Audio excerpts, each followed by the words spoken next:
Hello everybody, అందరికీ నమస్కారం.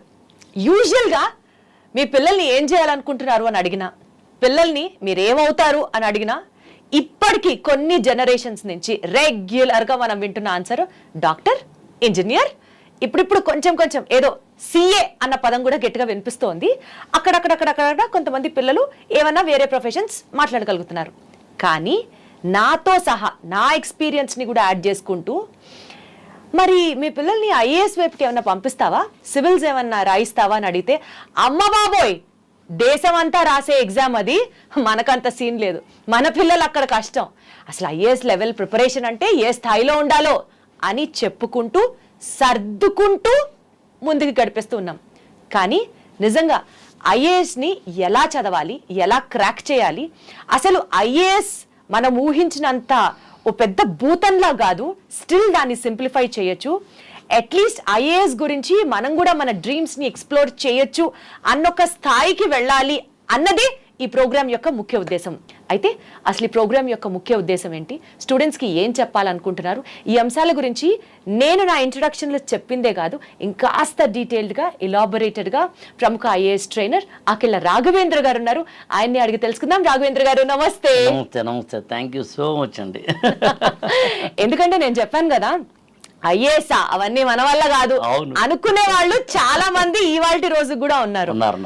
అలాంటిది మీరు ఈ ఐఏఎస్ సింప్లిఫైడ్ అనే ప్రోగ్రామ్ ని స్టార్ట్ చేయడం కొంచెం ఊపిరి తీసుకోవడానికి హాయిగా అనిపిస్తోంది. చెప్పండి సార్, అసలు ఈ ప్రోగ్రామ్ ని ఎందుకు స్టార్ట్ చేస్తున్నారు, మెయిన్ కాన్సెప్ట్ ఏంటి? యాక్చువల్గా ఐఏఎస్ అనే ఎగ్జామినేషన్కి ప్రిపేర్ అవ్వడానికి స్టూడెంట్కి ఉన్న ప్రధానమైన అంటే వెహికల్ ఏంటి, మీడియం ఏంటి అన్నప్పుడు కోచింగ్కి వెళ్ళడానికన్నా ముందే ఒక స్టూడెంట్కి ఒక అవగాహన కలిగితే, అంటే వాట్ ఎగ్జాక్ట్లీ ఐఏఎస్ కోచింగ్ ఎలా తీసుకోవాలి అనే ఒక అవగాహన కలిగితే, అప్పుడు ఈజీగా ఒక కోచింగ్ నుంచి ఏమన్నా ఒక % కన్నా ఎక్కువగా తన యొక్క యూటిలిటీని పెంచుకోవచ్చు. అవగాహన ఉంటుంది కాబట్టి ఏ సబ్జెక్ట్స్ ఉంటాయి ఏంటి ఇలాంటివి. అందుకని ఒక స్టూడెంట్ కోచింగ్కి వెళ్ళాలా వద్దా అనే ఒక డౌట్ ఉన్నా, కోచింగ్ నుంచి ఏం తెచ్చుకోవాలి అనే కన్ఫ్యూజన్ ఉన్నా, అసలు కోచింగే సాధ్యం కాదేమో, డబ్బులు లేకనో ఇంకో కారణం చేతనో, అలాంటి వాళ్ళు ఎవరైనా ఉన్నా, ఇవాళ డిజిటల్ ప్లాట్ఫామ్ వచ్చింది కాబట్టి ఐఏఎస్కి సంబంధించి ప్రిపరేషన్ మెథడాలజీని A to Z అరటిపండు ఒలిచిపెట్టినట్టుగా ఒక చెబితే ఎలా ఉంటుందనే ఐడియా మీరు నమ్మరు, iDreamకి వచ్చింది. వండర్ఫుల్. అప్పుడు నన్ను పిలిచారు.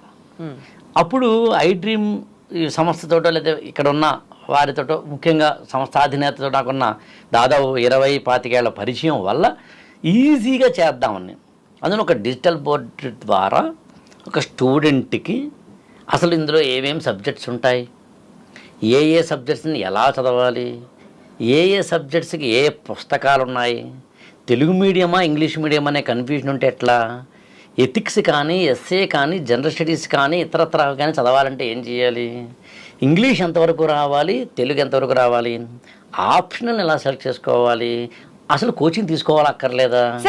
సరే ఇన్ని పాయింట్స్ మీరు చెప్తున్నారు కదా, అక్కడి నుంచే స్టార్ట్ చేస్తాను. సో ఫస్ట్ మీరు ఏం చెప్పారు, ఒక క్లారిటీ ఉండాలి, కోచింగ్ పరంగా ఒక అవగాహన ఉండాలి, అక్కడి నుంచి స్టార్ట్ చేద్దాం సార్.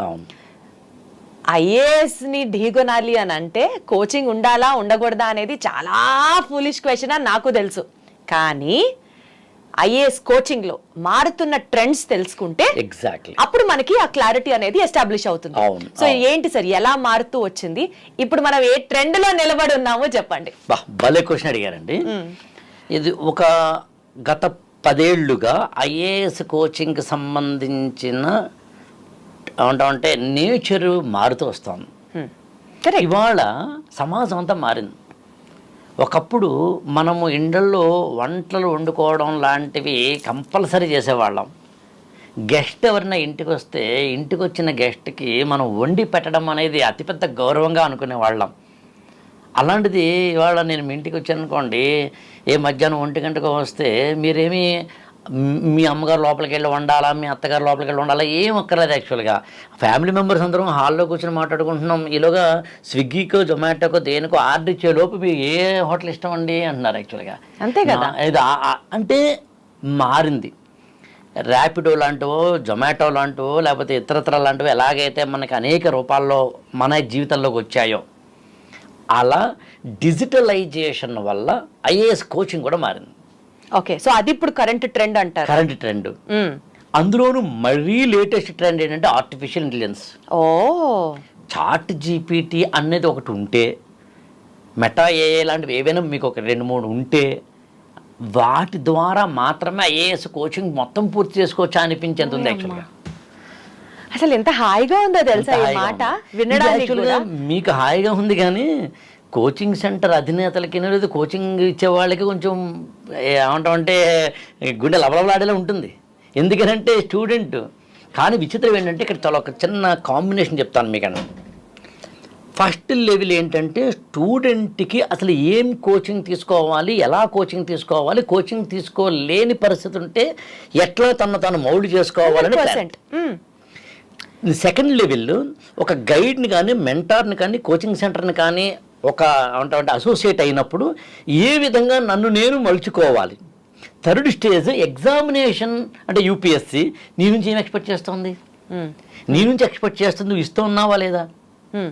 మీకు మామూలుగా యూపీఎస్సీ ఎగ్జామినేషన్లో మెయిన్స్ ఎగ్జామినేషన్ సంబంధించిన ఆన్సర్ రైటింగ్ సంబంధించి డిస్క్రిప్టివ్ టైప్ ఆఫ్ ఎగ్జామినేషన్కి యూపీఎస్సీ నోటిఫికేషన్లు ఇచ్చే మాట ఏంటంటే UPSC is not seeking from you information and memory, rather it is expecting the depth of understanding and your analytical ability. ఒక విశ్లేషణ సామర్థ్యం నీకు ఉండాలి. కరెక్ట్. ఆ విశ్లేషణ సామర్థ్యాన్ని ఇవ్వగలిగినప్పుడు నీకు మంచి మార్కులు వస్తాయి. సో అది ఏ ఇన్స్టిట్యూట్ ఇస్తోంది అన్నది పక్కన పెడితే ఇవాళ రోజున ఒక డిజిటల్ ప్లాట్ఫామ్, అది కూడా ఐ డ్రీమ్ సంస్థ లాంటిది, ఒక ప్రోగ్రామ్ ని కాయిన్ చేసి స్టూడెంట్స్ కి హెల్ప్ చేస్తోంది అంటే nothing more than that. Exactly, IAS simplified అనే పేరుతోటి. ఎగ్జాక్ట్లీ. సో ఈ ఐఏఎస్ సింప్లిఫైడ్ అనే ప్రోగ్రామ్ లో సార్ నాకు ఒక్కటి చెప్పండి, డాక్టర్ అవ్వాలన్నా, ఇంజనీర్ అవ్వాలన్నా, ఐఐటీలు, జేఈఈ ఎగ్జాములు రాయాలంటే 6th క్లాస్ కూడా పోయిందేమో సార్. 4వ క్లాస్ నుంచి అవును కోచింగ్లు మొదలు పెట్టేశారు. 4వ క్లాస్, 3వ క్లాస్, నీకు అప్పటికే క్లారిటీ ఉండాలి నువ్వు డాక్టర్ అవ్వాలా, ఇంజనీర్ అవ్వాలా అని. మరి ఒక సివిల్ స్టూడెంట్ కి సివిల్స్ నా గోల్ అనుకుంటే ఎల్కేజీ నుంచి మాత్రం గోల్ ఉండాలని చెప్పండి సార్. అసలు ఇంకా నేను జీర్ణం చేసుకోలేను దాన్ని. మీరేమో సింప్లిఫైడ్ అన్నారు. నా క్వశ్చన్ సీరియస్ గా, ఏ ఏజ్ నుంచి వాడు టార్గెట్ పెట్టుకొని చదవాలంటారు చెప్పండి. ఫస్ట్ 8th క్లాస్ అండి. 8th class sir. ఎందుకు చెప్పాలి, 8th క్లాస్ నుంచి స్టూడెంట్ యొక్క ఎడ్యుకేషన్ ఓరియంటేషన్ మారుతుందండి. ఎడ్యుకేషన్లో మీరు మామూలుగా సిబిఎస్ఈ అయినా, ఐసిఎస్ఈ అయినా, స్టేట్ లెవెల్ సిలబస్ అయినా కానీ ఒక స్టూడెంట్ 8th క్లాస్ నుంచి చదివే విధానం మారుతుంది. సబ్జెక్ట్స్ అవే ఉంటాయి, అదే జాగ్రఫీ, అదే ఎకనామిక్స్, అదే సివిక్స్, అదే ఫిజిక్స్, అదే కెమిస్ట్రీ, అదే బయాలజీ, అదే హిస్టరీ, ఇవన్నీ ఉన్నప్పటికీ ఓరియంటేషన్ మారుతుంది. అందుని 13 సంవత్సరాల వయసు కలిగిన 8th క్లాస్ స్టూడెంట్ కనుక ఐఏఎస్ అవ్వాలనే ఏమి కనుక కలిగితే అక్కడి నుంచి స్టార్ట్ చేయడం మంచిది. 2, సాధారణంగా 8th క్లాస్లోకి వస్తున్న స్టూడెంట్కి ఒక హార్మోనల్ చేంజెస్ స్టార్ట్ అవుతాయి. కరెక్ట్. టీన్ ఏజ్లోకి ఎంటర్ అవుతాడు. టీన్ ఏజ్లోకి ఎంటర్ అవుతున్నప్పుడు ఒక ఎడ్యుకేషన్ సిస్టంలో రెగ్యులర్ స్టడీస్తో పాటు ఏదైనా ఒక హాబీ కానీ, ఏదైనా ఒక ఎంటర్టైన్మెంట్ కానీ, ఏదైనా ఒక ఎడ్యుటైన్మెంట్ కానీ ఉండాలి. ఓకే. చెస్ ఆడడమా, క్యారమ్స్ ఆడడమా, వాలీబాలా, బాస్కెట్బాలా, క్రికెట్టా, whatever you name it, for hobbies. లేదా పెయింటింగా, మ్యూజిక్కా, డ్యాన్స్, అందులో మళ్ళీ అనేక రకాల డ్యాన్స్. దీని మీద నాకు ఒక డిబేటబుల్ పాయింట్ ఉంది. మీ ఫ్లో నేను ఇప్పుడు ఆపను, మీరు చెప్పేయండి, నేను తర్వాత మాట్లాడతా దాని గురించి. డన్. ఓకే. అందుకని 8th క్లాస్ అనేసరికి హార్మోనల్ చేంజెస్ వస్తున్న ఒక స్టూడెంట్, అమ్మాయి అయినా అబ్బాయి అయినా, మనం ఏదో ఒకటి చిప్ కింద యాడ్ చేసామనుకోండి, ఐఏఎస్ అనే చిప్, సిఏ అనే చిప్, ఐఐటి అనే చిప్, ఇంకోటి చిప్ యాడ్ చేస్తే, మెడిసిన్ అనే చిప్ యాడ్ చేస్తే వాళ్ళకి చదువుతున్నప్పుడు ఒక ఫోకస్, ఒక ఓరియంటేషన్ కలుగుతుంది. ఓకే, నేను ఐఏఎస్ అవ్వాలా అయితే న్యూస్ పేపర్ చదవాలి, ఓహో నేను ఐఏఎస్ అవ్వాలా అయితే జనరల్ నాలెడ్జ్ చదవాలి, ఓహో ఐఏఎస్ అవ్వాలా అని he is starting himself or herself probing, exploring. మనం ఏమీ ఇవ్వకుండా తర్వాత చూద్దామండి, కంగారు ఏముందండి. చాలామంది ఏమంటారంటే సైకాలజిస్టులు కూడాను, ఈవెన్ మామూలు సమాజంలో ఉన్న సామాజిక కార్యకర్తలు ఏమంటారంటే ప్రెషర్ పెట్టేస్తే ఎట్లాగా. Stress stress stress. నేనేమంటానంటే స్ట్రెస్ని ఎప్పుడు కూడా నెగిటివ్గా చూడకూడదు. కరెక్ట్. లేదా స్ట్రెస్ నెగిటివిటీ వైపు వెళ్ళకూడదు. అది స్ట్రెస్ పాజిటివే. ఇప్పుడు మన ఇద్దరికి ఇవాళ మార్నింగ్ నుంచి ఈవినింగ్ వరకు ఇలాంటి వీడియోస్ ఒక 10 చేయాలని టార్గెట్ పెట్టుకున్నాం అనుకోండి, అప్పుడు మనం మన యొక్క ఆలోచన రీతి వేరే ఉంటుంది. షూట్కి మధ్యలో గ్యాప్లో ఎవరైనా వచ్చినా తర్వాత మాట్లాడతానంటాం. అదే నెక్స్ట్ షూట్ లేకపోతే ఏం చేస్తామండి, ఏంటి బాగున్నావా అంటే వీఆర్ కాకన్బుల్ స్టోరీస్ ఎప్పుడు చెప్తున్నామండి, ఖాళీగా ఉంది. అది డెవిల్స్ వర్క్షాప్ అయినప్పుడు అందులో పిల్లలకి ఇవ్వండి. వాళ్ళని ప్రెషర్ పెట్టమంటలేదు, స్ట్రెస్ చేయమంటలేదు. వాళ్ళకి కావలసిన healthy environment, entertainment, study environment, సరే అందుకని 8th క్లాస్ నుంచి స్టార్ట్ చేస్తాం. 8th క్లాస్ నుంచి అది టేక్అవే పాయింట్. సరే ఇప్పుడు డిజిటల్ మీడియంలో ఐఏఎస్ సింప్లిఫైడ్ అని ఇప్పుడు ఐ డ్రీమ్ స్టార్ట్ చేస్తోంది. బాగుంది సార్. అసలు ఇవాళ రోజున 4వ క్లాస్ నుంచి 5వ క్లాస్ నుంచి కంప్యూటర్ ముందర కూర్చొని పిల్లలు లేరు. పోనీ మీరు అన్నట్టు 8th క్లాస్ నుంచి వాడికి ఒక గోల్ వచ్చింది, ఫోకస్ వచ్చింది అనుకుందాం. లేదా ఐఏఎస్ కోసం ప్రిపేర్ అయ్యే స్టూడెంట్స్ ఉన్నారు. సార్ ఇంటర్నెట్ లో కుప్పలు తెప్పలుగా ఉంది ఇన్ఫర్మేషన్. అసలు మీరు ఏ కీవర్డ్ సెర్చ్ చేసి నీకు ఇన్ఫర్మేషన్ కావాలో తెలుసుకోవాలి గానీ బోల్డ్ అంత నాలెడ్జ్ అవైలబుల్ గా ఉన్నప్పుడు మళ్ళీ ఐఏఎస్ సింప్లిఫైడ్ అనే ఆప్షన్ లోకి ఎందుకు వెళ్ళాలి సార్? అందులోనే టైటిల్లోనే ఉంది సింప్లిఫైడ్ అని.